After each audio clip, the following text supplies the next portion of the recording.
Somewhere deep in the tobacco fields of Pittsylvania County, Virginia, there's a book nobody talks about. A small, leather-bound ledger with 40 names written inside, and 40 rejections scratched beside them in fading ink. Each entry dated between March and October of 1847. But the final one, the one written in a trembling hand, reads only, Margaret Langford, transferred to quarters, November 12. Historians call it a marriage ledger. Locals call it cursed. And what the county records won't tell you is this. It wasn't a marriage list at all. It was a death certificate, written 6 months early. Before we step into the nightmare that consumed the Langford plantation, take a second, hit that subscribe button. Because what you're about to hear has been buried for over a century. And we're digging it up tonight. Tell us in the comments, where are you watching from?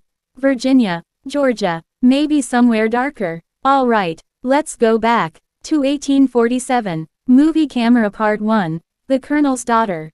The road to Langford Plantation used to be called Pride Avenue, a half-mile stretch lined with massive white oaks. In the summer, they formed a green tunnel over the red clay path. But by the spring of 1847, the trees had started to rot from the inside out. Their branches clawed at passing carriages, and their roots cracked the road like bones breaking under the soil. Locals said if you rode that path after sunset, you could hear whispers following you. The sound of the plantation itself warning you to turn back. At the end of that road stood Langford House, a 3-story Georgian manor built in 1789. 12/12 windows glinted like empty eyes. At sunset, the glass burned red, and folks in the nearby town of Chatham swore it looked like the house was bleeding. The owner was Colonel Thaddeus Langford, a tall, proud man with gray hair, a saber scar across his cheek, and the kind of authority that didn't need words. He had inherited the estate from his father, 240 acres of tobacco land, 63 enslaved workers, and a reputation that stretched all the way back to the Revolutionary War. But by 1847, that legacy was collapsing. The colonel had just returned from the Mexican-American War, older, broke, and haunted by what he'd seen. His wife, Catherine, had died while he was away, and the plantation's profits had dried up faster than the soil itself. Still, Colonel Langford was not a man who bent easily.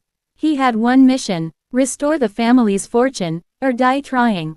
And that's when his thoughts turned to his only child, Margaret Langford, Candle the unmarried heiress. Margaret was 23 that spring, tall, soft-spoken, and fiercely loyal to her father. She had her mother's red hair and gentle green eyes. But in a world obsessed with corsets and dainty waistlines, Margaret was considered an embarrassment. She weighed around 260 pounds. And though she carried it with quiet dignity, society saw her as wrong, not delicate enough, not marriage material. The women of Virginia whispered behind painted fans. She has a robust constitution. She enjoys her meals. She takes after her father's size. But everyone knew what they really meant. Margaret Langford would never marry. At least, that's what they thought. Skull the colonel's decision. In early March of 1847, 2 weeks after returning from war, the colonel locked himself in his study with his overseer, Hosea Drummond, a hard, sunburned man who had kept the plantation running in his absence. When Drummond showed him the ledgers, Langford's face turned to stone. The debts were enormous, the harvest was failing, and creditors from Richmond were circling like vultures. "How long do we have?" the colonel asked. Drummond didn't hesitate. 6 months, maybe 8, if we cut rations and delay the repairs. That night, the colonel sat alone in his library, a half-empty bottle of whiskey beside him, and made a decision that would damn his family forever. He would sell his daughter. Not to slavery, not to death, but to marriage. He would use Margaret's dowry, a dowry he didn't even have, to buy time, pay off his debts, and preserve the Langford name. Love didn't matter. Her happiness didn't matter. Only the family legacy did. The next morning, he called her into his study. "Margaret," he said, "you're going to Richmond. You'll attend the social season. You'll meet men, and you will accept the first respectable offer that comes." She tried to protest. "Father, the men in Richmond won't." But he cut her off. "You will do this," he said. For the family. For your mother. For me. Open book the diary. We know what happened next because of Margaret's diary. Found 76 years later in 1923. Hidden in the attic of a farmhouse near Chatham. The new owners discovered it sealed in a trunk beneath rotted blankets. They took it to the local historical society, who read it once, and quietly locked it away in their restricted archives, where it still sits today. That diary tells the story of what Margaret called the parade of suitors. The colonel had written to every contact he had. Officers, merchants, widowers, desperate young men from Lynchburg to Baltimore, offering introductions to his daughter. Each man received the same pitch. Educated, refined, good with household management, and accompanied by a generous dowry. He didn't mention her size. He didn't mention the debts. And he didn't mention that the dowry was imaginary. He was, in effect, selling a dream, and using his daughter as the bait. The first suitor arrived on March 8, 1847. His name was Gerald Pritchard, a tobacco merchant from Petersburg, twice widowed, looking for someone to manage his house, and maybe bear an heir. When his carriage rolled up the long, twisted road to Langford House, the trees whispered above him like they were warning him away. He didn't listen, and neither did the next man, or the one after that. Each name entered into the ledger. Each rejected. 40 names in total, and the last one, Margaret Langford, transferred to quarters, November 12. But what did that mean? What really happened to Margaret? That's where things turn dark. Very dark. Drop of blood to be continued in part 2, the parade of suitors. What began as a desperate plan to save a family will end in blood, whispers, and a curse that still haunts Virginia soil. Would you like me to continue with part 2, the parade of suitors, 1,000 words, same cinematic horror narration style? It will follow Margaret's encounters with the suitors, and the first sign that something supernatural has awakened in Langford House. Title: The Langford Curse, Part 2, The Parade of Suitors. Clapperboard hook opening narration. 40 names, 40 men, 40 rejections, and every one of them would become another nail in Margaret Langford's coffin. By the time the last name was written in the ledger, her father had already decided her fate. But tonight, we're going to walk you through how it happened. How a parade of suitors turned into a funeral march. And how one woman's heartbreak became the beginning of a curse that still stains Virginia soil. If stories like this, stories that mix history, tragedy, and something darker, keep you up at night, hit that subscribe button, and tell us in the comments where you're watching from. Now, let's go back to 1847. When the Langford family still thought reputation mattered more than mercy. Candle the first visit. He arrived in a rented carriage, wearing a frock coat that had been fashionable a decade ago. His name was Gerald Pritchard, a tobacco merchant from Petersburg. A man who had buried 2 wives and was already thinking about his next. He sat stiffly in the Langford parlor, talking about weather and tobacco yields, while Margaret poured tea with trembling hands. She had dressed carefully that morning. Her newest gown, a deep blue silk stitched by Mrs. Pruitt herself, and curls that took her maid nearly an hour to perfect. But when Pritchard saw her, his polite mask flickered for just a second. A tiny flash of surprise, maybe even disgust, before he smoothed his expression and smiled. The visit lasted 40 minutes. He thanked her for the tea, spoke with the colonel about business, and left with promises to consider the matter carefully. 3 days later, a letter arrived. A rejection, addressed not to Margaret, but to her father. It spoke of unforeseen business complications and unfortunate timing. Margaret never saw the letter, but she saw her father's face as he read it. Jaw clenched, knuckles white, eyes burning as he crumpled the paper and tossed it into the fire. "There will be others," he said, not looking at her. "Better men, more suitable." There were not. Heartbreak the parade of suitors. They came from Richmond, Lynchburg, even Baltimore. Men with titles, debts, and polite desperation. Edward Callender, a young lawyer, barely hid his shock when he saw Margaret. He left 20 minutes later, claiming urgent legal matters. Thomas Wainwright, a widower with 6 children, seemed kind at first, but left before dessert. mumbling about a sudden illness that wasn't fooling anyone. And then there was Benjamin Cross, a merchant from Norfolk. Drunk when he arrived, vulgar when he spoke, and thrown off the property by Hosea Drummond himself. Each rejection found its way into Margaret's diary, written in her delicate, steady hand. Mr. Wainwright seemed kind, she wrote. Perhaps it is for the best. His children deserve someone who can chase them through the garden, and I know I cannot. By the end of April, 12 men had rejected her. And her father's desperation began to show. The once proud colonel stopped shaving, his coat unbuttoned, his voice sharp with whiskey and shame. He spent long hours locked in his study, staring at ledgers and at the portrait of his own father above the fireplace. The enslaved workers began whispering. Something was wrong with the colonel.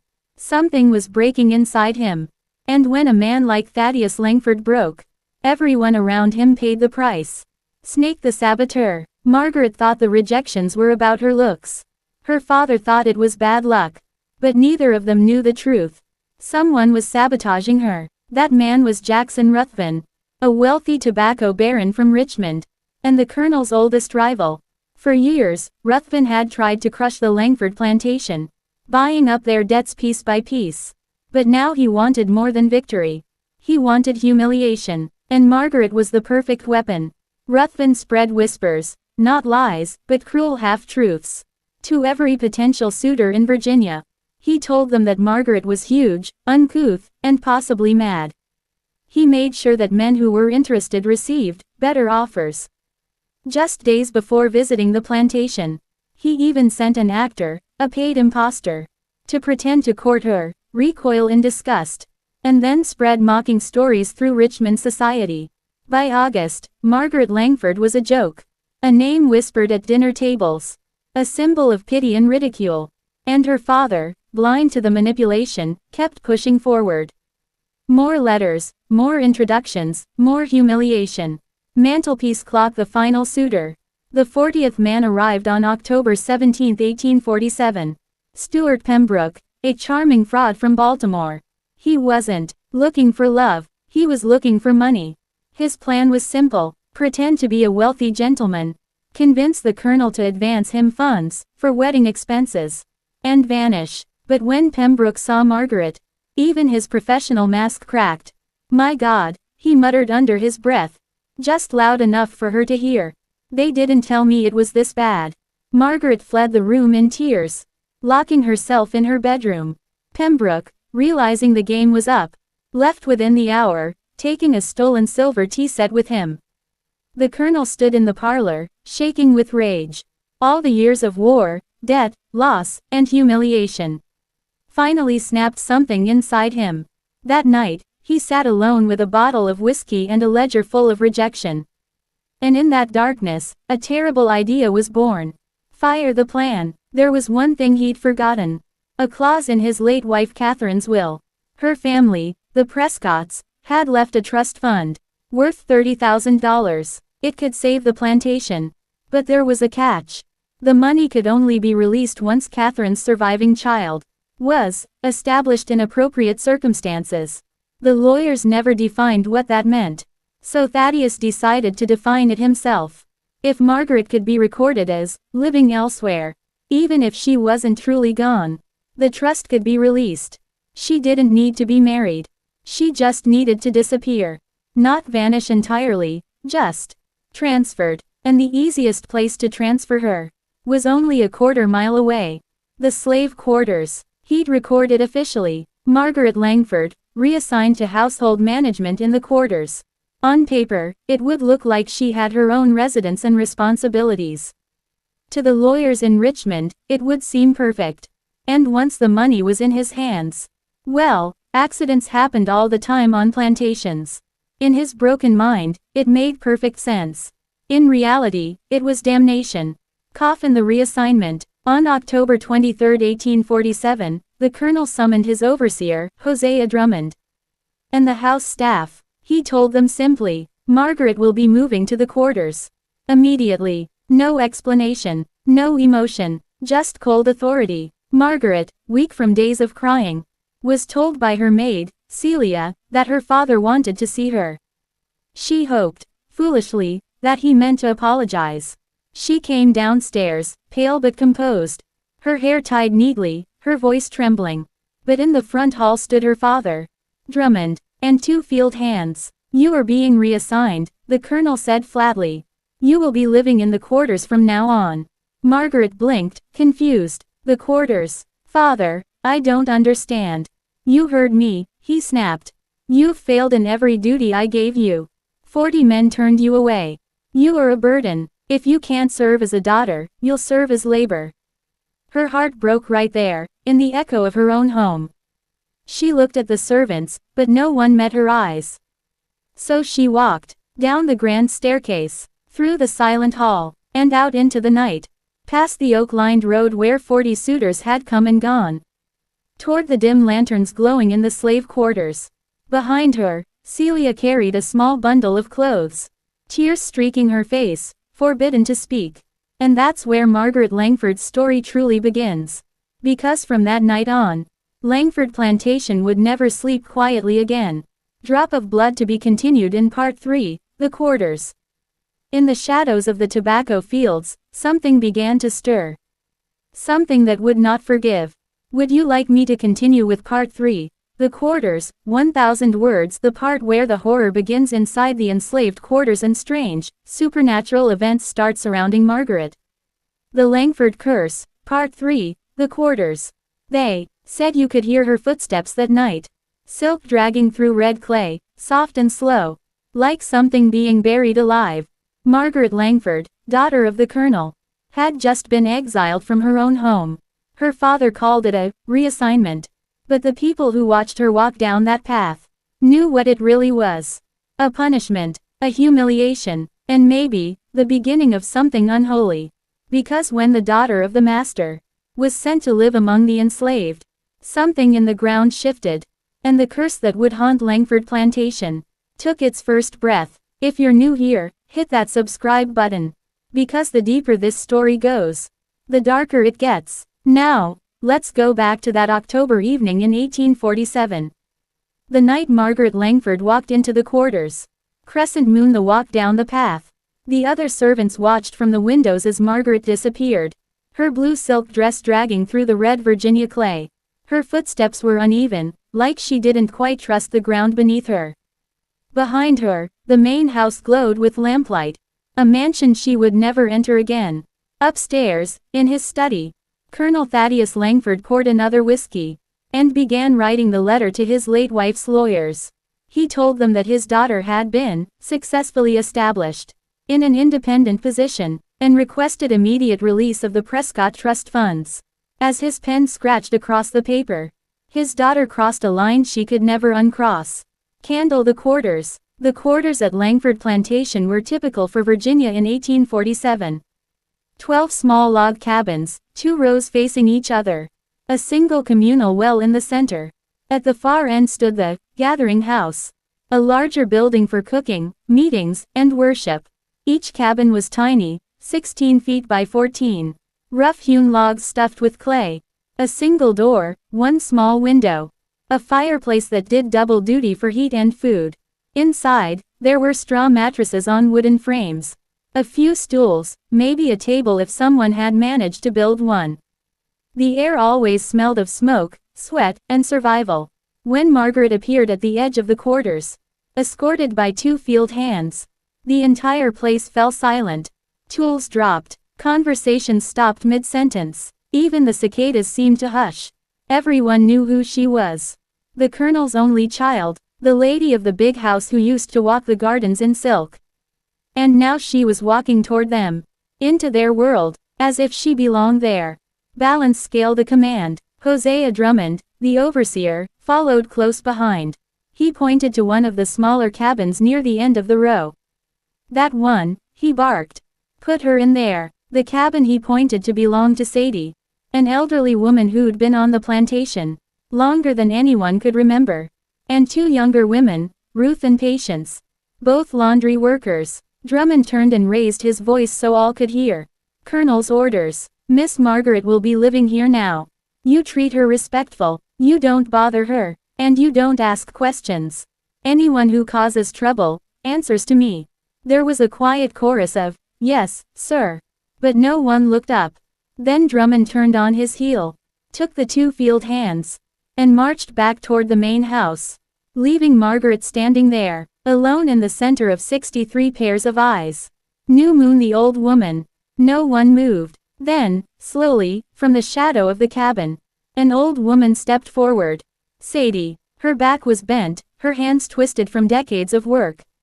But her eyes, sharp and alive, studied Margaret with something between pity and suspicion. She looked the girl up and down. The torn blue dress, the trembling hands, the perfect curls now falling loose. Finally, she spoke. Her voice was soft but strong. "Come on then, child. Standing there gawking won't make it easier." Inside, Margaret hesitated, then followed. The doorway was low, she had to duck. And the moment she stepped inside, the smell hit her like a slap. Wood smoke, damp earth, sweat, mildew.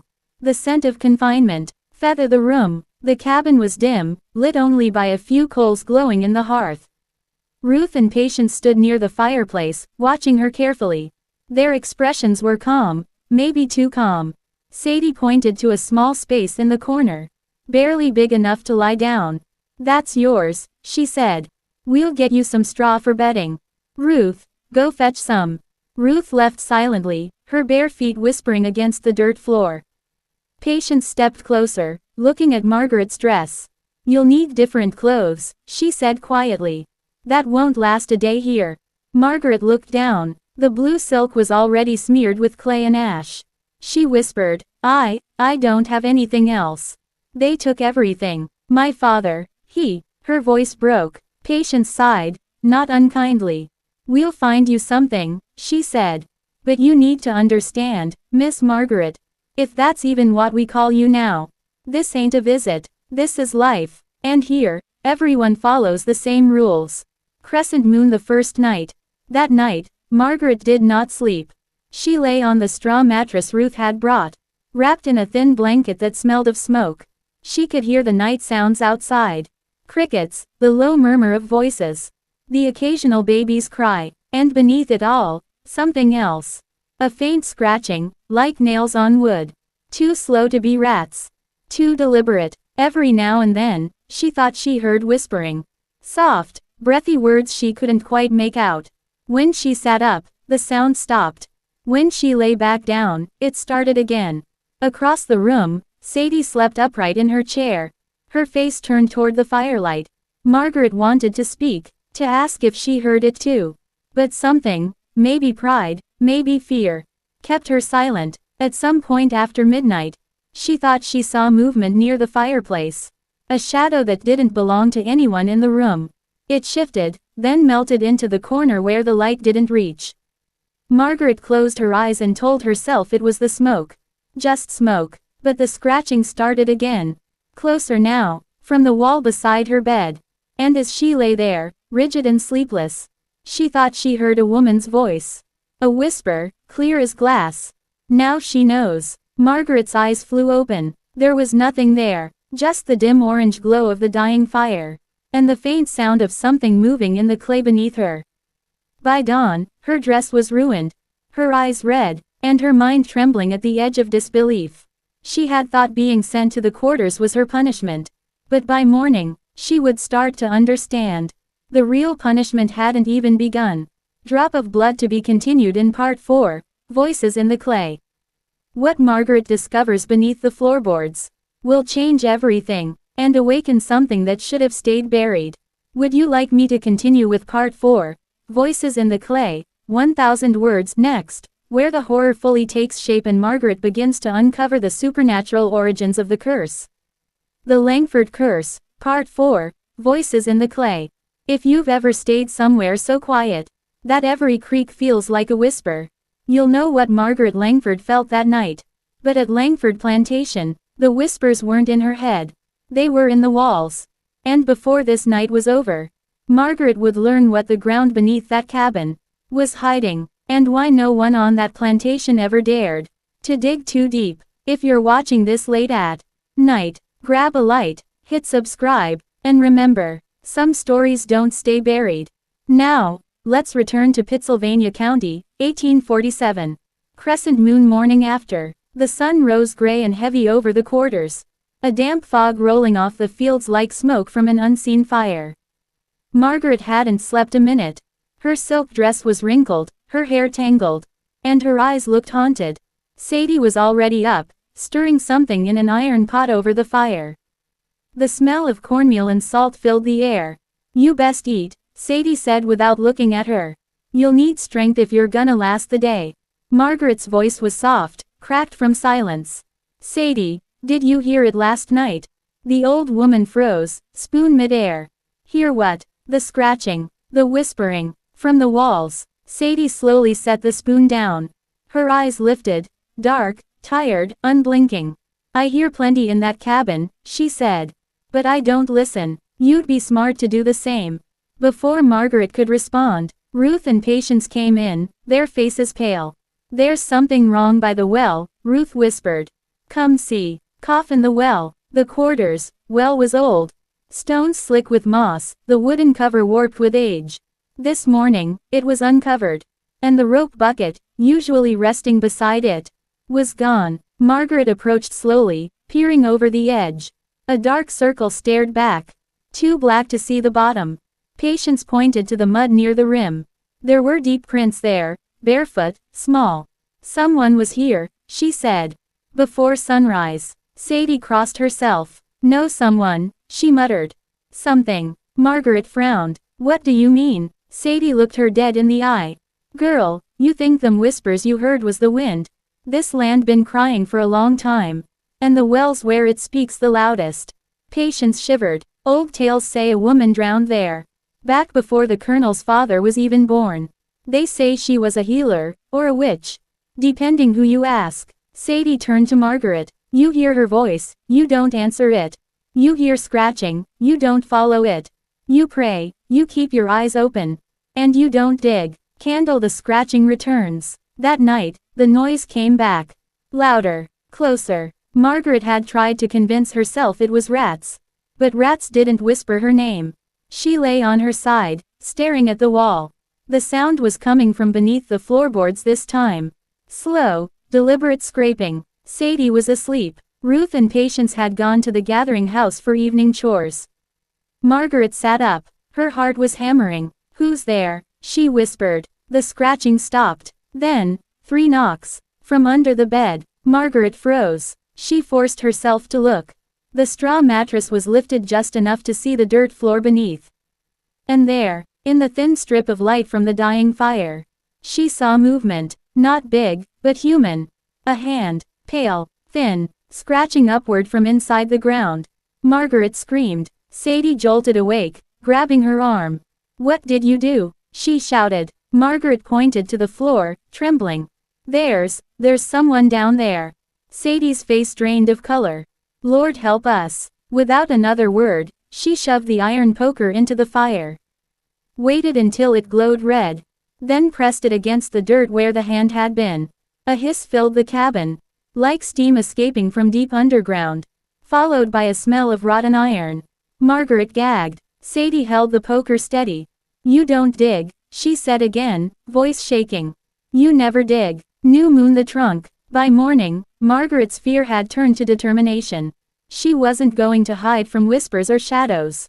She wanted answers. When Sadie left for the fields, Margaret searched the cabin. Behind the bed platform, under a loose plank, she found a small trunk. Old, leather warped and cracked. Inside were scraps of parchment and cloth bundles wrapped in string. One bundle was sealed with wax, and a name carved into it, Eliza. She unwrapped it carefully. Inside was a lock of dark hair, a silver ring, and a note, written in faded ink. For the child they took. For the name they erased. Blood for debt, clay for witness. Margaret's hands shook. The air felt thick, pressing down on her lungs. Then she saw something else. Carved into the underside of the trunk lid. It was a symbol, a circle, split by a line, surrounded by strange, uneven marks. When she touched it, the dirt under her feet pulsed, as if something had just woken up. Skull the shadow in the well. That evening, she went back to the well. The fog had returned, thicker now, curling around the cabins like smoke from a funeral pyre. Margaret leaned over the rim again. Still black, still silent, but this time, when she whispered, "Hello," the darkness whispered back, "Margaret." She stumbled backward, heart slamming in her chest. The voice was soft, almost kind. A woman's voice. "Help me," it said. And then, a shape rose up from the water. Not a body, a reflection, her own face, but pale, sunken, eyes black and hollow. It smiled, and then the reflection reached out, as if the water itself had grown hands. Margaret fell, scrambling in the mud. The reflection's mouth moved again, but this time the words were sharper. Debt must be paid. The surface of the water rippled, and her own name, Margaret Langford, appeared written in the reflection, as if carved by invisible nails. Fire the warning. Sadie found her an hour later, soaked and shaking beside the well. "What did you do?" she demanded. Margaret couldn't speak. She just pointed to the water. But when Sadie looked, there was nothing there, only still, black water and the reflection of the moon. Sadie grabbed her by the shoulders. "Listen to me, girl. That thing down there, it don't want saving. It wants blood." Margaret's lips trembled. "Whose blood?" Sadie's eyes glinted in the firelight. "Yours. His. Everyone tied to this land. The Langfords planted more than tobacco here. They planted sin." Margaret looked back toward the main house, its windows glowing faintly through the fog. She thought of her father. His pride, his cruelty, his obsession with the family name. And in that moment, she knew the whispers weren't just haunting the quarters. They were coming for the house too. Drop of Blood to be continued in Part 5, The Mark of Eliza. In the next chapter, Margaret learns who Eliza was, and why her family's sins were sealed beneath the soil. Would you like me to continue with Part 5, The Mark of Eliza, 1000 words next, where the truth about the curse and the blood debt of the Langfords begins to unfold? Title: The Cursed Plantation, Part 5, Whispers Beneath the Floor. Historic and horror story, easy English, for American YouTube audience, approximately 1000 words. When the night fell over Langford Plantation, silence was never just silence. Beneath the floors of the slave quarters, something moved, something old, buried, and angry. And that night, it was listening to Margaret breathe. Part 5, Whispers Beneath the Floor. The days passed like ghosts through the Virginia heat. Margaret Langford no longer looked like the daughter of a colonel. Her once blue silk dress had been cut down into rough skirts and patched with scraps. Her hands, once smooth and pale, were blistered from scrubbing and lifting buckets. No one in the quarters spoke to her much. They were polite but distant, afraid, not of her, but of what she represented. A white woman, once privileged, now thrown among them. There was no rule for that. Sadie, the old woman who had taken her in, watched her with eyes that seemed to see everything. "You're still half in the big house," she muttered one night while stirring the pot over the fire. "But the big house don't want you no more. And this place," she paused, lowering her voice. "This place don't forget." Margaret didn't understand, but she felt it. The air in the quarters was heavy, too still at times. When the moon rose, she could hear things, faint whispers, like breath moving under the cabin floorboards. At first, she thought it was rats. Until the whispers formed words. Blood for blood. She would sit up in the dark, her heart racing, looking around the small cabin. Sadie slept near the door, Ruth and Patience on the other side. No one stirred. Only Margaret seemed to hear it. By the fifth night, she was afraid to sleep. The sound came again, closer this time, right beneath her. A slow dragging sound, as if someone were crawling through the dirt. She whispered into the dark, "Who's there?" Silence. Then a single knock beneath her bed. She covered her mouth, holding back a scream. When morning came, she told Sadie what she had heard. The old woman's hands froze mid-motion. She turned her head slowly, her expression tight. "You hear them now," Sadie said softly. Margaret blinked. "Them? Who?" Sadie cut her off. "The ones buried down there. The ones your father forgot." Margaret stared, feeling cold all over despite the heat. "Buried, under the cabins." Sadie nodded. "Before the quarters were built, this land was where the old ones lived. Africans brought over first. The colonel's father worked them till death. Didn't give them graves, just threw them in the dirt and built new cabins right on top.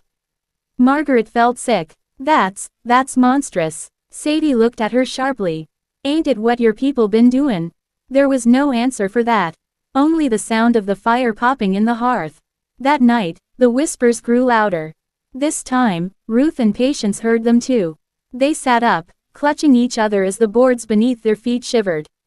Sadie lit a candle, her face pale in the flickering light. "Don't move," she whispered. "Don't speak." The ground trembled, faint but real. And from under the cabin came a low groaning sound, not human, not animal, but something in between. The candle flame bent sideways, as if the air itself were breathing. Margaret's stomach turned. She looked down, and saw a patch of earth beneath the bed begin to move. The dirt shifted, rising like something was pushing up from below. She scrambled back, her breath coming in short, sharp gasps. "Sadie, I told you not to speak," the old woman hissed. But it was too late. The mound of earth split open. A skeletal hand, dark and cracked, reached out through the dirt. Margaret screamed, and the candle went out. Chaos filled the room, screaming, scraping, wood splintering. Someone ran for the door. Something else crawled across the floor. And then, silence again. When light returned, faint dawn creeping through the cracks, the cabin was still. The dirt patch was smooth again, untouched. No hole, no hand. But something was gone. Patience. They searched all morning. Ruth cried until her voice broke, but there was no trace of her. No blood, no footprints, nothing but that one disturbed spot beneath the floor. Margaret went to the colonel's house in desperation. The guards stopped her at the porch, but she shouted until Thaddeus Langford appeared, red-eyed and irritated. "What are you doing here?" he demanded. "Father, something terrible. One of the women is gone, taken from under the cabin." "You have too. Enough," he roared. "You are not my concern anymore. You will stay where you belong, or I'll have you chained like the rest of them." Margaret froze. For a moment, she saw him not as her father, but as the monster the others knew him to be. She turned and ran. That night, Sadie sat outside the cabin, humming something low and haunting, her hands tracing shapes in the dirt. "The land's waking up," she said when Margaret approached. "Can't stop it now." "What do you mean?" Margaret asked. Sadie looked up, her eyes reflecting the firelight. "When the sins run deep enough, the ground remembers.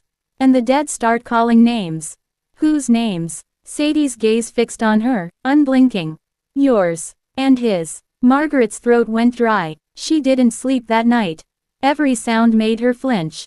But when the wind died and all was still, she could hear it again, the whisper beneath the floor, clearer than ever. "Margaret, Margaret Langford." She covered her ears, shaking. "No, no, stop." But the voice didn't stop. It grew louder, closer, until it felt like it was whispering inside her head. "Blood for blood, debt for debt." And then she saw it, just for a second, the pale outline of a face beneath the floorboards. Hollow eyes, staring up at her. She fell back, gasping, her heart hammering. Outside, thunder rolled over the fields though the sky was clear. The horses in the stables screamed. And somewhere, far off toward the main house, Colonel Thaddeus Langford woke to the sound of footsteps in his hall, slow, dragging, and wet. The dead were walking again. Call to action, YouTube.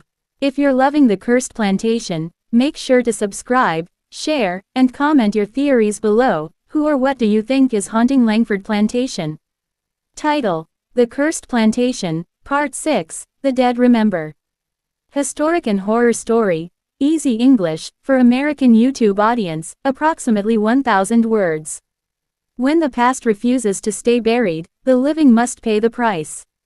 On Langford Plantation, the dead are no longer whispering, they're walking. And their first target is the family that betrayed them. Part 6. The Dead Remember. The storm that began that night didn't end with rain. It was a storm of sound, of screams, of whispers, of doors slamming open in the dark. Langford Plantation was changing. By morning, the sky over Virginia hung gray and swollen, the fields still and silent. The enslaved workers refused to go to the fields. Even Hosea Drummond, the overseer, kept glancing toward the quarters as if he could feel something watching him.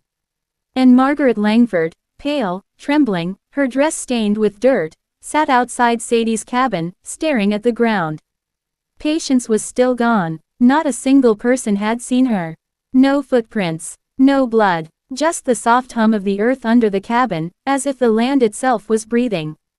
Sadie approached with a clay bowl of herbs and ash. "You need to eat," she said, her voice quiet. Margaret shook her head. "I can't. I hear them again, Sadie. All night, they were calling. I heard my name." Sadie's eyes darkened. "They know who you are now. They remember." Margaret's throat tightened. What do they want? Sadie didn't answer at first. She took a handful of ash and scattered it around the doorway. "This place was cursed before you were born," she said finally. "But your father's greed fed it.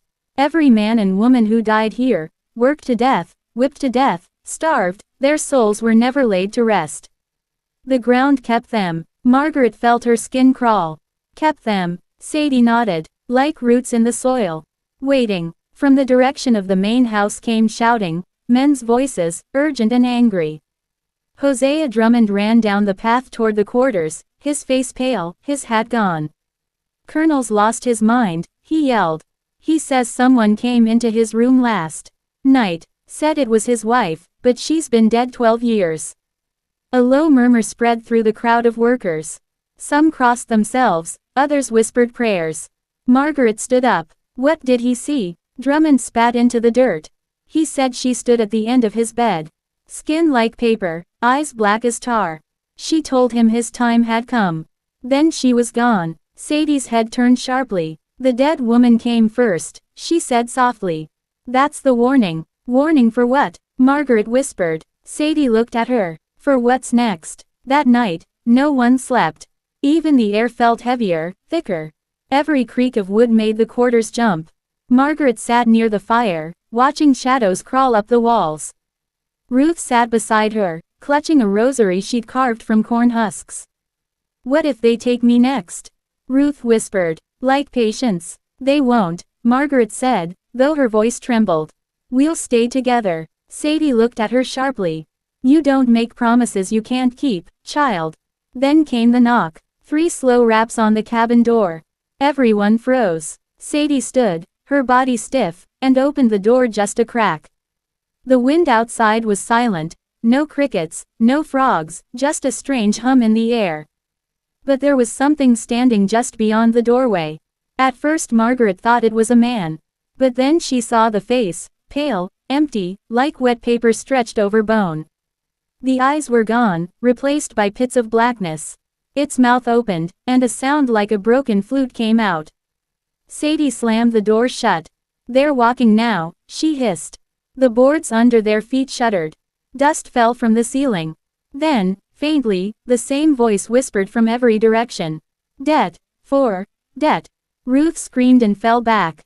Margaret grabbed her, pulling her close, as Sadie began to chant in a low, rhythmic voice. Words in a language Margaret didn't know. The air thickened, pressing against her chest like invisible hands. The door burst open. Wind roared inside, knocking the candle out. In the dark, Margaret could feel movement, hands brushing past, something crawling against her leg. She screamed and swung wildly. Her hand hit something solid, something cold and wet. The smell of decay filled her lungs. Then, just as suddenly, the wind died. When light returned, a single candle flickering to life, the door was open again. The night outside was still. But the dirt floor was marked with footprints. Bare, muddy, and leading toward the main house. Sadie fell to her knees. "They've gone to him," she whispered. To the colonel. The next morning, the plantation was chaos. Servants from the house whispered that Colonel Langford hadn't come out of his room. Hosea Drummond and 2 guards went in. They came out pale, shaking, unable to speak. When Margaret arrived, she saw what they had seen. Her father's body lay in his bed, eyes wide open, staring at the ceiling. His face was twisted in horror, his hands clutching the sheets so tightly that his nails had torn through them. And on the wall above him, written in blood, were 4 words. "The land remembers all." Margaret fell to her knees. Her mind felt fractured, spinning. Drummond crossed himself. There's no marks on him, he whispered. No wounds. He just stopped. Sadie's voice came from behind her, calm but hollow. It's begun. Margaret turned. What has? The reckoning. That night, the fields of Langford Plantation glowed faintly, not with fire, but with something stranger. A pale blue mist drifted above the soil, twisting like smoke. From it came faint figures, men, women, children, their shapes flickering in and out of sight. The enslaved people gathered outside their cabins, staring in silence. No one dared to move. Margaret stepped forward. The mist parted around her. One of the figures, a tall man with scars down his arms, stopped and turned. His eyes were hollow, but his gaze burned like fire. You see us now, he said, his voice a whisper that seemed to come from the earth itself. Margaret's lips trembled. What do you want? He pointed toward the big house on the hill. Justice. The mist swirled again, the figures fading. But their voices lingered, echoing across the fields. Blood for blood, debt for debt, the land remembers all. And then the mist was gone. But in the silence that followed, Margaret knew, the curse had only just awakened. Call to action, YouTube. If you're following the Cursed Plantation, don't miss the next chilling part. Hit subscribe, share, and comment below. What do you think will happen now that the curse has begun? Title: The Cursed Plantation, Part 7, Voices Beneath the Soil. Historic and horror story, easy English, for American YouTube audience, approximately 1,000 words. Hook for YouTube audience. When the earth starts to whisper your name, it's already too late. The dead of Langford Plantation aren't resting anymore, they're remembering. And tonight, the soil itself will start to speak. Part 7. Voices Beneath the Soil. The morning after Colonel Langford's death, the plantation was silent. Not peaceful, silent. No birds sang. No wind moved through the trees. Even the tobacco leaves hung motionless, as if holding their breath. Margaret stood on the porch of the big house, staring at the place where her father's body had been found. The servants had carried him away at dawn, but the stain on the wall remained, the message written in his blood. The land remembers all. Hosea Drummond stood nearby, hat in his hands, eyes fixed on the dirt. You shouldn't be out here, Miss Margaret, he said quietly. Not today. Margaret's voice was cold. If I stay inside, I'll hear them. Drummond frowned. Hear who? Them, she whispered. The ones beneath the house. The ones he buried. Drummond's face went pale. He took a step back. You've been hearing things. That's all. But even as he said it, the ground beneath their feet gave a faint tremor, a soft, pulsing vibration that felt alive. Margaret looked down at the earth, her expression hollow. They're not in the fields anymore, she said. They've moved closer. That night, the moon rose red over Pittsylvania County. The enslaved quarters were restless. No one dared to sleep. The smell of damp earth and smoke hung in the air. Somewhere in the distance, a single voice sang an old hymn, low, trembling, unfinished. Margaret sat outside Sadie's cabin, wrapped in a wool blanket, staring into the darkness. Sadie crouched beside a small fire, grinding something in a wooden bowl, salt, charcoal, crushed rosemary, and what looked like a chicken feather. You still think they'll listen to me? Margaret asked quietly. Sadie didn't look up. You're the only Langford left. The curse was born from your bloodline. Maybe it'll end with it. Margaret's hands tightened on her blanket. I didn't do anything. No, Sadie said. But your father did. Your grandfather. Your great-grandfather. Every acre here was built on someone's grave. The land don't forget that. Margaret's eyes glistened in the firelight. Then what do I do? Sadie glanced toward the fields. You go to them. Margaret froze. You mean the graves? Sadie nodded. You face what your family buried. You listen. You don't run. The path to the burial ground was narrow and dark. The air grew colder with every step. Ruth followed behind, holding a lantern that flickered with every gust of wind.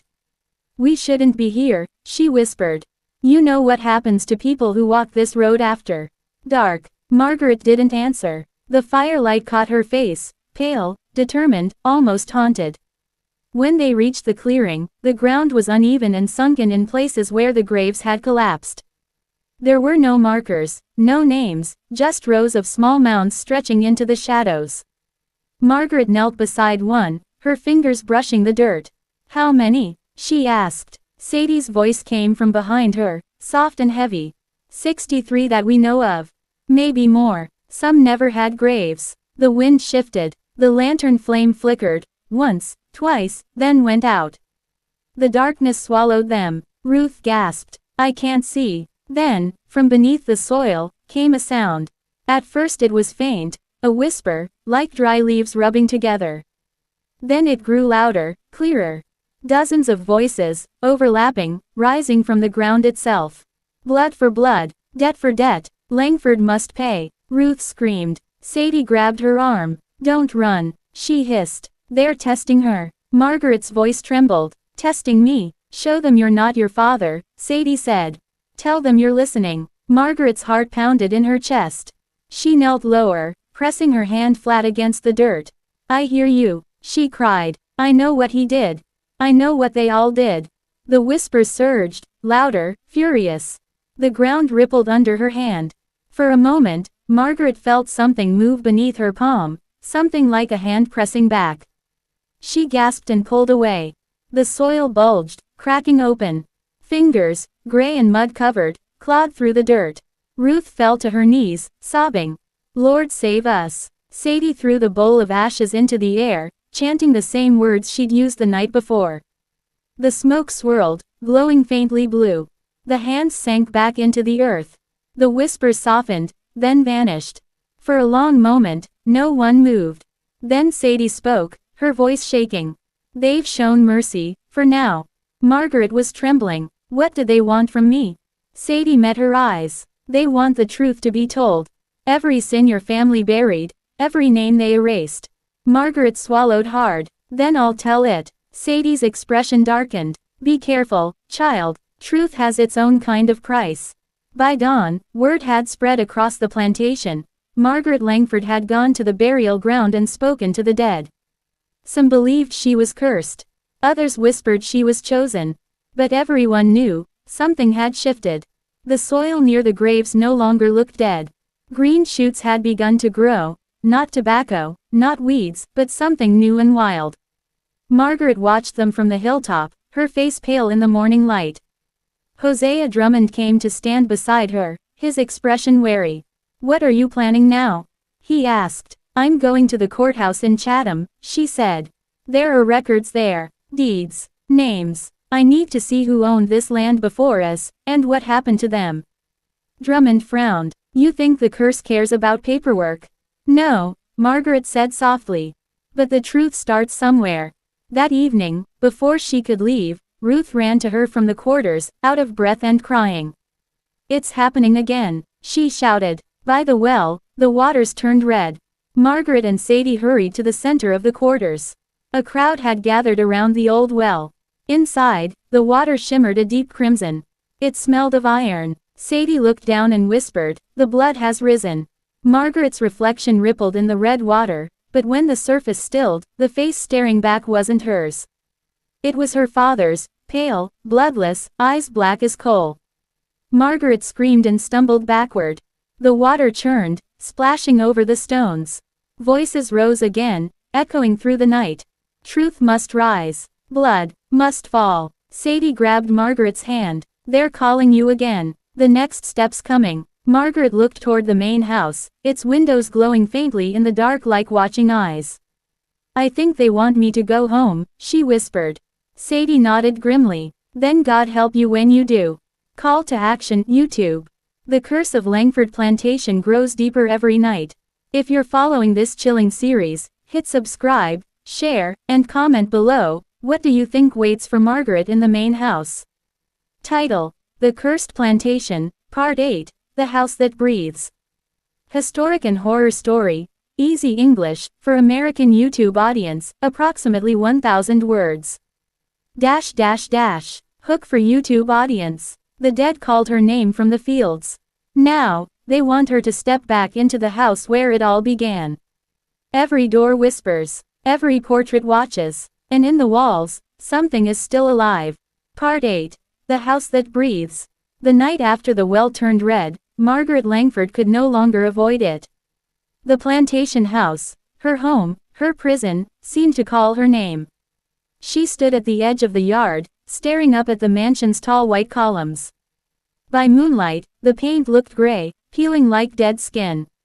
The windows were dark except for one, her father's study. It glowed faintly, a soft amber light flickering through the curtains. But there was no one inside. Thaddeus Langford was long dead. "Sadie," she whispered, clutching the charm the old woman had tied around her wrist. "You said the curse starts where the sin began. Then it starts here." Sadie nodded grimly. "You go in at dawn," she said. "The dead walk stronger at night. They'll test you." But Margaret couldn't wait for morning. The house was pulling her in. She could feel it. She stepped onto the porch, her boots crunching against old glass and wood splinters. The front door stood slightly open, as if waiting. Inside, the air was stale, heavy with dust and smoke. Every sound echoed strangely, like the house was breathing. The scent of whiskey and tobacco clung to the walls. She walked slowly toward the study. The light there still glowed. "Father," she said softly, even though she knew it was useless. The door creaked open on its own. The study looked exactly as it had the night he died. Papers scattered across the desk. The broken whiskey glass. The blood-stained rug. And on the wall, the words written in blood. "The land remembers all." But now, something new had appeared beneath it, carved into the wood. "Soon, it will speak." Margaret felt her stomach twist. She turned away, her hands shaking, when she heard it, a faint whisper behind her. "Maggie," her mother's voice. Margaret spun around. "Mother." The fireplace flared to life, flames bursting upward though no wood had been added. In the glow, she saw the outline of a woman, not solid, but smoke and shadow, wearing a dress that shimmered faintly. "Mother," Margaret cried. The figure turned toward her. "You shouldn't have come back." "I had to," Margaret said, stepping closer. "The land, it's angry. The dead won't rest. Tell me what Father did." The figure trembled, its face flickering like a candle flame. "He promised them mercy. He gave them graves. But under the graves." The room shook. Books fell from the shelves. The portrait of Colonel Langford's father crashed to the floor, the glass shattering. "Under the graves, he hid the truth," the ghost whispered. "He buried them on top of others." Margaret's breath caught. "Others, not slaves," the voice said. "The first ones. The people who lived here before him." The flames roared. Margaret stumbled back as the image of her mother dissolved into smoke, and a deep, guttural voice echoed through the room. "You woke us." The floorboards cracked open. Black soil bubbled up through the cracks, spilling across the rug. From it came the stench of rotten river water. Margaret backed against the wall, but the soil rose higher, taking shape, a human shape, dripping with mud, faceless but unmistakably alive. Sadie's warnings rang in her mind. "Don't run. Don't fight. Listen." Margaret forced herself to stand still as the figure lurched closer. Its voice was layered, hundreds of voices speaking together.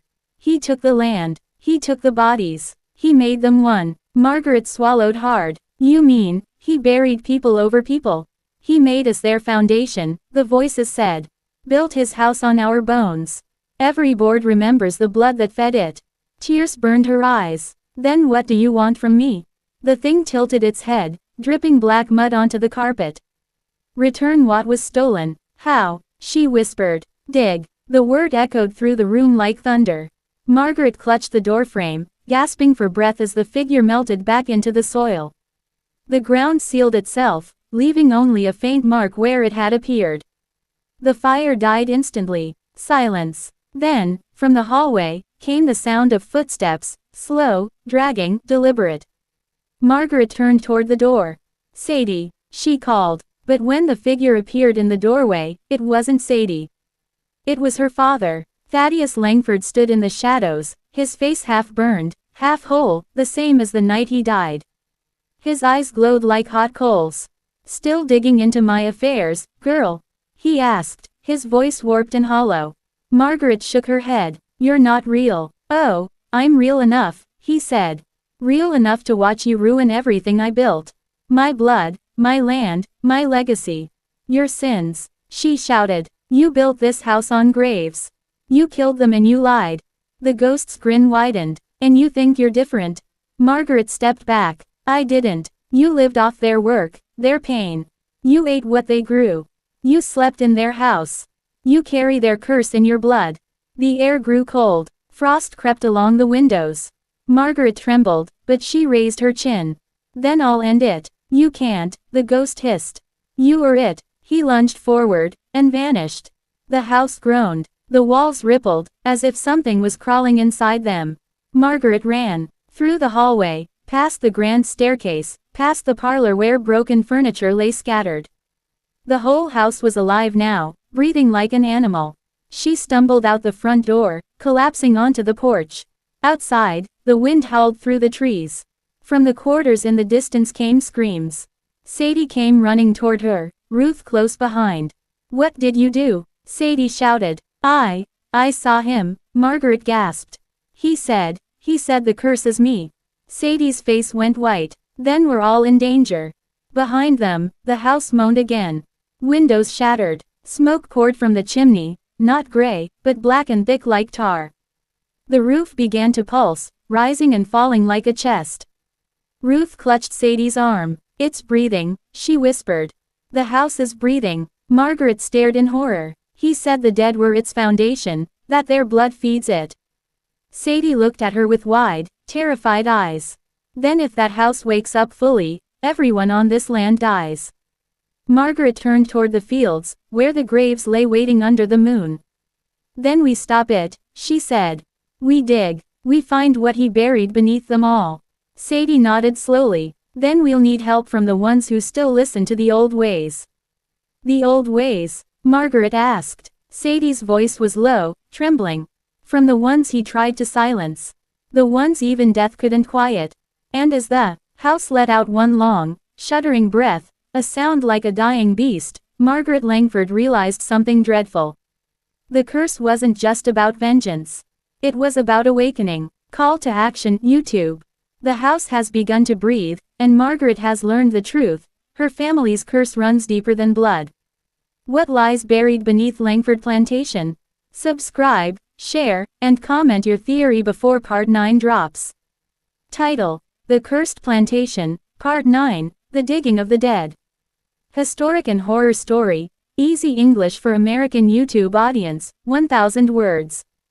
They thought digging up the past would set them free. But on cursed ground, every shovel of dirt opens a doorway to something darker, something that remembers. Part 9, The Digging of the Dead. The night after the house began to breathe, the sky refused to rest. Lightning flickered across the clouds without thunder, and the air smelled of wet iron, the smell of blood. Margaret Langford stood in the field with Sadie and Ruth, staring at the long row of unmarked graves. The earth seemed to pulse faintly under their feet, as though something below was listening. Sadie held a lantern that barely cut through the dark. Her voice trembled as she said, "You're sure this is where he buried them?" Margaret nodded. "He built his house here first. Said the soil was strong. Said it had history." Sadie spat into the dirt. "He was right about that. But it's not history, it's hunger." They began to dig. 3 women, alone in the dark, surrounded by the whispering woods. Each strike of the shovel made the ground shudder. Roots twisted like veins beneath the surface, and the deeper they went, the colder the air became. Ruth whispered, "I hear them, Miss Maggie. I swear I hear voices." "Keep digging," Margaret said, though her hands were shaking. Sadie hummed a low tune, old and mournful, a song passed down from her grandmother, who had been born under the lash of the Langfords. The melody wasn't meant for the living. The lantern light flickered, and the shadows around them began to move. After an hour, Margaret's shovel struck something hard. She knelt, brushing away dirt with trembling fingers. It wasn't a coffin. It was stone, black and smooth, shaped like a slab. Strange symbols were carved across it, half erased by time. Sadie dropped to her knees beside her. "This ain't no Christian burial," she whispered. "This is older, much older." Ruth gasped. "You mean before the plantation?" Sadie nodded. Before white men came. Before this land had a name. The ground beneath them vibrated, a deep rumble that traveled through the bones. The lantern flame flared blue, then died. Darkness swallowed them. Then, whispers. Dozens. Hundreds. The same words over and over. Return us. Margaret's breath caught in her throat. Sadie, they want us to open it. Sadie's hand shot out. No, don't you touch that stone. You open it, you let everything loose. But if we don't, before Margaret could finish, the earth around the slab cracked open. A thin hand, pale as bone, reached out of the soil. Ruth screamed. The hand wasn't trying to attack, it was pointing toward the house. Margaret turned. The Langford mansion loomed in the distance, its windows glowing faintly red, as if fire burned within. Smoke rolled from its chimney again, black and heavy. Sadie whispered, "It's calling them home." They ran. Branches whipped their faces, and the sound of digging followed them, hundreds of invisible shovels turning earth behind them. By the time they reached the yard, the ground near the house had begun to split. Small, skeletal hands were pushing through the grass, grasping for air. "God help us," Ruth cried. "God ain't the one buried here," Sadie said grimly. Margaret turned toward the porch, where something moved behind the door. It opened slowly, and the same whispering voice filled the air, her father's, but twisted and echoing. "Welcome home, daughter." She stepped forward. "I'm not your daughter anymore." "Then what are you?" the voice asked. Margaret swallowed hard. "The one who will finish what you started." The house laughed, a deep, groaning sound that made the windows rattle. "You can't finish sin," it said. "You can only feed it." Inside, the walls were moving again, shifting like muscle. The portraits' eyes followed her every step. Sadie and Ruth stayed on the porch, whispering prayers. Margaret entered alone. Each hallway felt longer than before, stretching impossibly far. She reached the grand staircase, where a new crack had formed in the marble floor. It oozed dark liquid, thick, black blood. From the crack came a voice, not human, not even earthly. "You dug too deep." Margaret fell to her knees. "What do you want from me?" "Our names." "What? You erased our names." "Say them. Speak them back into the world." She shook her head. "I don't know them." The voice roared, shaking the walls. "Then you must remember for us." Images flooded her mind. Hundreds of faces, old and young, men and women, bound in chains, working, bleeding, dying beneath a sun that never showed mercy.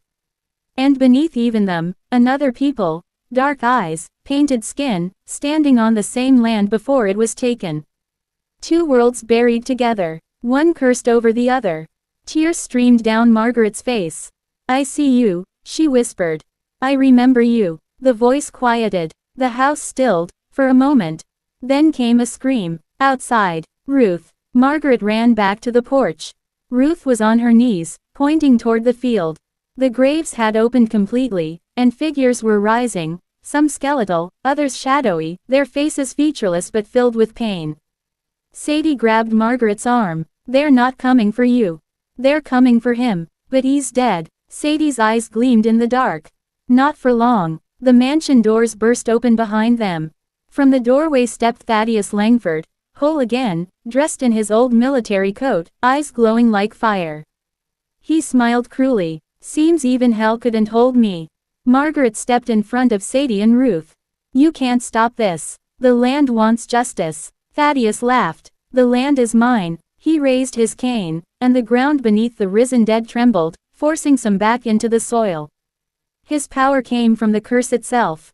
Margaret realized it then. He was the curse. The land's anger, bound to his blood. She turned to Sadie. "You said the old ways could stop it. How?" Sadie took a breath, clutching her necklace of bone and twine. "We must give the land a new name." Margaret frowned. "A new name?" "Yes," Sadie said. "Every curse is tied to a name. His name gave it life. Yours can take it away." Thaddeus's voice thundered, shaking the air. "Don't you dare." But Margaret stepped forward, her voice rising above the storm. "I am not your daughter," she cried. "I am not your blood. My name is Margaret, and I give this land back to those it belongs to." She drove her shovel into the ground. The earth exploded with light. The spirits screamed, but not in pain. In release. They rose higher, turning into white mist that spun around the house. The walls cracked. The roof groaned. Thaddeus reached for her, but his body began to dissolve. No, you can't. His words were swallowed by the wind as he turned to ash.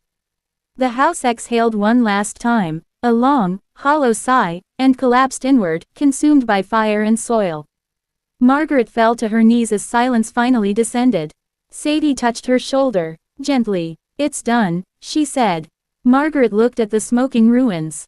No, she whispered. Not yet. He said there were layers.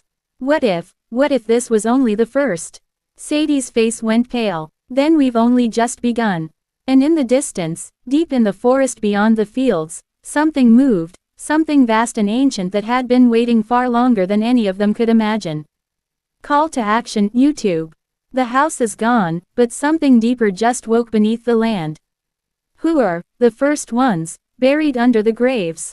Comment your theory, subscribe, and share before Part 10 arrives. Title: The Cursed Plantation, Part 10, The Last Fire. Historic and horror story, easy English for American YouTube audience, final part, 1000 words. Hook for YouTube audience. The mansion burned, the graves opened, and the curse broke, or so they thought. But the land remembers everything. And in the ashes of Langford Plantation, one last secret waited to rise. Part 10. The Last Fire. The morning after the fire, the sky was gray and silent. No birds sang, no wind moved, only the smell of smoke and iron hung over the ruined fields. Margaret Langford stood barefoot in the ash, her hands still blackened from the night before. The great house of her father, the monster, the curse, was nothing but cinders now. Behind her, Ruth sat on a fallen beam, staring blankly at what used to be the front steps. Sadie was the only one still standing, her face tired but calm. She had seen too much in her lifetime to believe that fire alone could end evil. It's done, Margaret whispered. He's gone. Sadie's eyes narrowed. Is he? Margaret frowned. You saw him burn. Sadie pointed to the ground. Look, the soil beneath their feet wasn't black from ash. It was red, wet, fresh, blood. Margaret knelt. It was seeping upward through the dirt, drop by drop, forming tiny rivulets that ran together like veins. The land was bleeding. Ruth gasped. Oh Lord, it's still alive. Sadie shook her head slowly. No, it's not alive. It's remembering. As the sun rose higher, the sound began, soft at first, like the rustle of dry leaves. Then louder. 1,000 whispers rising from beneath the ground. Return what was taken. Return what was taken. Margaret clutched her head. The voices filled her skull. What do they want from me? She cried. Sadie placed a trembling hand on her shoulder. They want peace. You freed the slaves, souls, but not the first ones. The ones before all of this. The ones who had this land long before any Langford was born. Margaret blinked. The native tribes. Sadie nodded. This was their sacred ground. The Langfords built on top of it, first the tobacco fields, then the house. You can't bury faith and expect it to die. Margaret looked around the ruins, the bones of a cursed empire. Then how do we end it? Sadie's eyes met hers. Fire cleans the house, but only blood feeds the earth. Ruth stepped back. No, you're not sayin' what I think you're sayin'. Sadie looked at Margaret with sadness. You carry his name, his blood. The curse won't sleep until it's fed what it's owed. Margaret's throat tightened. So I must die. No, Sadie whispered. You must give it. Willingly. Ruth shook her head. There's gotta be another way. The whispers grew louder, circling them like wind. Shadows flickered on the ash-covered ground, shapes of figures long gone, warriors, women, children, all staring, waiting. Margaret turned to Sadie. Tell me what to do. Sadie took a small blade from the pouch around her neck. The handle was made of bone, carved with strange markings. This knife was forged by the first ones, she said. Before this land was taken. It don't kill, it binds. She pressed it into Margaret's hand. Cut your palm. Let your blood fall where his house once stood. The land will decide if it forgives. Margaret looked at the ruins, the charred foundation, the smoldering wood. If it doesn't, Sadie met her eyes, then none of us will see another sunrise. Margaret stepped forward into the ashes. The heat still rose from beneath the ground. She raised the knife and drew it across her palm. The pain was sharp but clean. Her blood fell to the soil in dark drops. At first, nothing happened. Then the earth began to drink. The ground cracked open, glowing faintly red beneath the surface. The whispers stopped. The air went still. Then, from the cracks, a low hum began, deep, ancient, almost like a song. The sound rose until it became a chorus, not of pain, but of release. Ruth covered her mouth, tears streaming down her face. "They're singin'." Sadie smiled faintly. "They're goin' home." The soil brightened, the glow spreading outward like sunlight under the surface. The ruined field turned gold for just a moment, a light so warm, it made Margaret's eyes sting. Then, as suddenly as it came, the light faded. The earth closed. The air smelled clean again. No smoke, no blood, no rot. It was over, or so they thought. That night, Margaret awoke to the sound of footsteps outside the cabin. Slow, heavy, familiar. She sat up, her heart pounding. Through the thin walls, she saw a shadow move across the window, tall, broad-shouldered. She rose quietly, grabbing the lantern. As she opened the door, the cold night air hit her face. There was no one there. Only footprints in the dirt. They led toward the field, toward the place where the house once stood. She followed them, barefoot, her lantern flickering. At the edge of the field, she stopped. The soil was smooth and dark again. But in the center stood a figure. Her father, or what was left of him. Thaddeus Langford stood with his head bowed, eyes hollow, skin as pale as ash. His voice was distant, carried by the wind. "You freed them," he said. "But the curse don't end with the dead. It ends with forgiveness." Margaret trembled. "I can't forgive you." He looked up, his face almost human now. "Then forgive yourself." And with that, his body turned to dust. The wind carried him away, scattering him across the field. Margaret sank to her knees, sobbing, not for him, but for everything his bloodline had done. For the pain that had soaked this land for centuries. Sadie appeared behind her, silent. She laid a hand on Margaret's shoulder. "It's done, child. The land can rest now." Ruth joined them, holding the lantern high. The wind was calm. The night, for the first time, was still. The three women stood together under the moonlight, surrounded by silence that finally felt clean. In the distance, an owl cried. The fireflies rose. And from the ruins of Langford Plantation, green shoots began to push through the soil. New life. Margaret smiled through her tears. "Let it grow," she whispered. "Let it all grow again." The end. Call to action, YouTube. And that was the Cursed Plantation, a haunting journey through blood, history, and redemption. If this story gripped your heart, don't forget to subscribe, share, and comment below. Tell us what you think really happened to Margaret and what the curse meant. Was it justice, or something deeper?